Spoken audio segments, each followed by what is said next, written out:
आप सभी लोगों को सारा मैथ्स क्लासेस में स्वागत है। आज मैं प्रॉफिट एंड लॉस के क्वेश्चन को आगे बढ़ाऊंगा। बता दूं कि सारा मैथ्स क्लासेस में कंप्लीट मैथ्स दिया जाएगा बेसिक टू एडवांस लेवल तक का। अगर आप लोग में से किसी को कंप्लीट मैथ्स पढ़ना है किसी भी कॉम्पिटिटिव एग्जाम के लिए तो चैनल को सब्सक्राइब करिए, चैनल को आगे बढ़ाइए, क्योंकि यहाँ पर मिलने वाला है आपको complete maths basic to advance level तक का बिल्कुल कॉन्सेप्ट वाइज। इधर देखिए ये किस टाइप का क्वेश्चन है, मैं बता दूं कि ये क्वेश्चन एसएससी सीजीएल 2019 में आया हुआ क्वेश्चन है।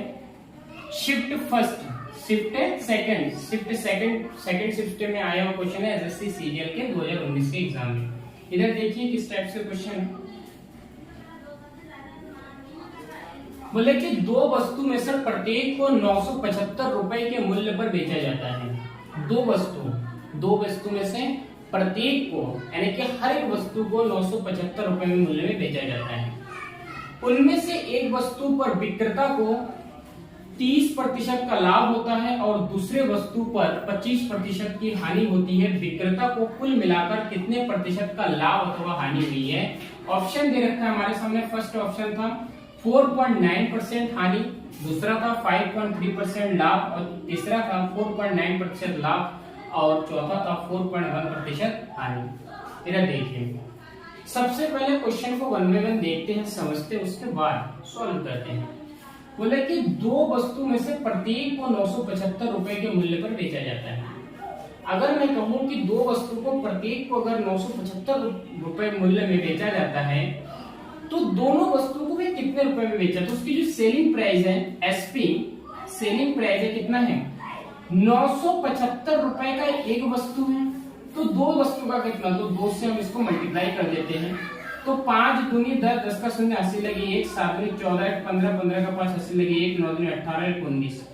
यानी कि जो इसका टोटल सेलिंग प्राइस है वो कितना है 950 रुपए। उसका जो टोटल सेलिंग प्राइस है वो कितना है 950 रुपए।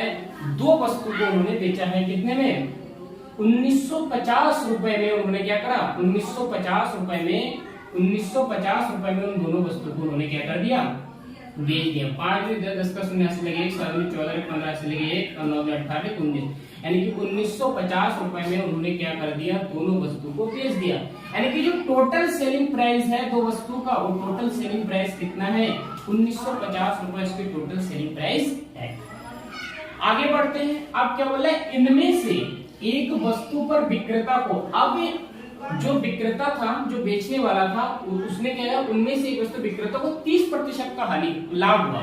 30% का क्या हुआ है लाभ हुआ। सुनिए बहुत अच्छे से, 30% का उसका लाभ हमें सीपी निकालना है। तो देखिए 30% का लाभ हुआ कितने में बेचने पर 975 रुपए में उसने बेचा, तो उसको 30% का लाभ हुआ यानी कि 30% का लाभ यानी कि 130 और जो हमारा सीपी होता है कितना होता है 100।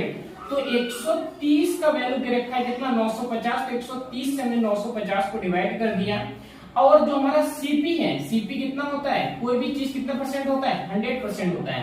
30% का लाभ हो रहा है, 30% का क्या हो रहा है लाभ हो रहा है। और 30% का लाभ हो रहा है तो एक सामान को कितने बेच रहे हैं 130 में बेच रहे हैं। लेकिन हमारा क्वेश्चन कह रहा है 130 में नहीं 950 में बेच रहा है। यानी कि 130 का वैल्यू कितना है 950। तो 130 से हमने 950 को डिवाइड कर दिया और जो हमारा कॉस्ट प्राइस है यानी कि हमारा जो सीपी है 100, तो हमने 100 से क्या कर दिया इसको मल्टीप्लाई कर दिया। तो हमारा जो पहला जो वस्तु 975 रुपए में बेचने पर 30% का हमें क्या हुआ था, 30% का हमें लाभ हुआ था, उसका अगर हम देखें कि उसका कॉस्ट प्राइस क्या होगा, उसको हम कितने रुपए में खरीदा था, वो जानने के लिए 130 से डिवाइड कर देंगे और मल्टीप्लाई किससे कर देंगे 100 से कर देंगे। तो 0 से 0 कैंसिल हो गया। 13 6 78, 13 7 91 कितना हो गया 13 7 91 कितना बचा 6 बचा और 13 पंजे 65। तो सीपी इसका जो पहला वस्तु था सीपी 75 एकम 75 और ये 0 का 0 बढ़ गया। यानी कि जो पहला वस्तु उसने बेचा ना, पहला वस्तु 975 रुपए में उसने जो बेचा था उसको 30% का जो लाभ हुआ था, उसका जो सीपी है यानी कि वस्तु को जो खरीदा था उसकी जो कॉस्ट प्राइस है वो कितने में देखा था 750 रुपए में उसने खरीदा था। कितने में खरीदा था 750 रुपए में उसने खरीदा था। इधर देखिए अच्छा और दूसरी वस्तु को 25% की हानि होती है। दूसरी वस्तु पर क्या होती है? 25% की हानि होती है। इधर देखिए, तो उसका सीपी कितना होगा? तो 25%। कोई भी चीज अपने आप में 100% होता है। अगर वो 25% की हानि होती है तो 25% की हानि होने पर उसको कितना हो जाएगा? 75% बचेगा। तो जो 975 था ये कितने के बराबर था? 75% के बराबर था। कितने के बराबर था ये? 75% के बराबर। तो 75 से मैं 975 को डिवाइड कर दिया और हमें सीपी के लिए 100 से मल्टीप्लाई कर दें, क्योंकि कोई भी चीज अपने आप में 100% होता है। अगर आप लोगों को लग रहा है कि लैंग्वेज थोड़ी कठिन है तो आप जाकर प्रतिशत यूनिट को देखिए, परसेंटेज यूनिट को देखिए, वहां पे हल्के हल्के मैंने चीजों को समझा रखा है। इधर देखिए, अब इसको 25 तिया 75 और 25 चौको 100, 3 तिया 9, कितना बचा? कुछ नहीं, 3 दूनी 6 और 3 पंजे 15। तो सीपी इज इक्वल टू हो जाएगा 5 चौको 20, हासिल लगे 2, 4 दूनी 8 और 2 10 का हासिल लगे 1 और 4 के 12 और 13। यानी कि उसका जो सेकंड वस्तु था जिस पर उसको 25% की हानि हुई थी, उसका जो सीपी था, उसका जो कॉस्ट प्राइस था वो कितना था? 1300 रुपए था। कितना था? 1300 रुपए था। सुनिए, अब उसने दोनों सामान को बेचा कितने में था? 950 में। अच्छा, उसने खरीदा कितने में? तो पहली वस्तु को उसने 750 में खरीदा है, दूसरी वस्तु को उसने 1300 रुपए में खरीदा है। तो दोनों वस्तु का जो सीपी है, टोटल सीपी, टोटल जो कॉस्ट प्राइस है, वो टोटल कॉस्ट प्राइस कितना होगा? तो कितना? 1350, 1300 और 750, 1300 और 750, 0 5 10 10 का लगे 1 और 1 2, यानी कि 2050 रुपए में उन्होंने क्या करा है? उन्होंने खरीदा था। 2050 रुपए में उन्होंने खरीदा था। उन्होंने बेचा कितने में? उन्होंने दोनों सामानों को जो सेलिंग प्राइस है 1950 रुपए में बेचा है।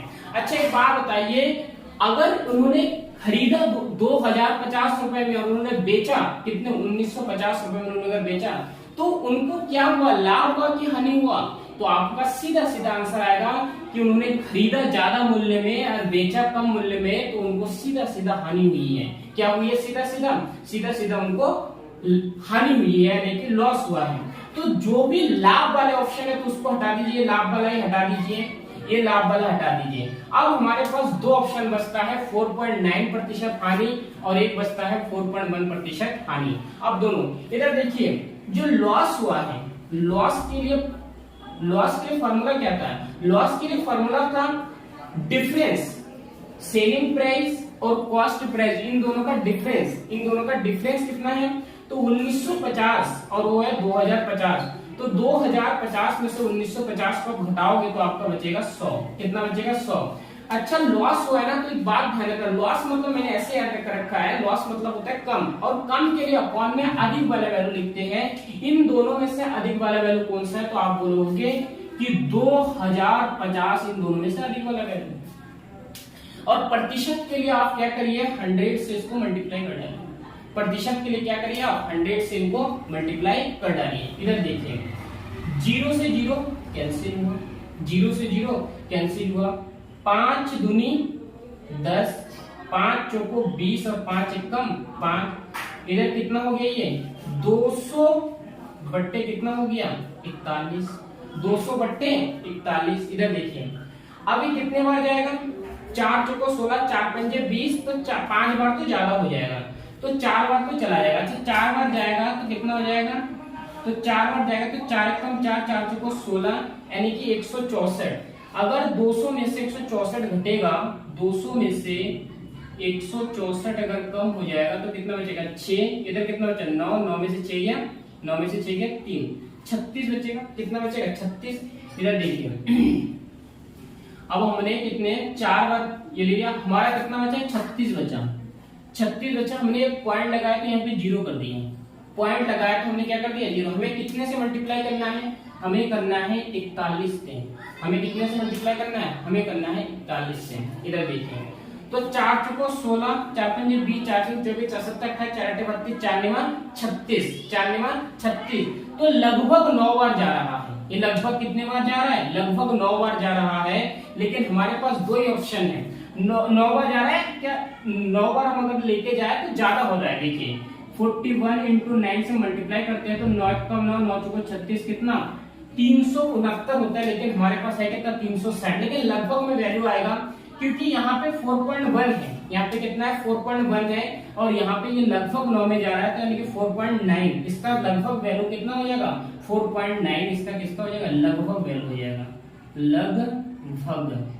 लगभग इसका जो प्रतिशत होगा कितना 4.9% इसका क्या होगा लॉस होगा। तो ये वाला भी क्या हो गया कैंसिल हो गया और ये हमारा सही आंसर हो गया, ये हमारा सही आंसर हो गया। अगर आप लोगों को मेथड अच्छा लगे तो प्लीज चैनल को आगे बढ़ें।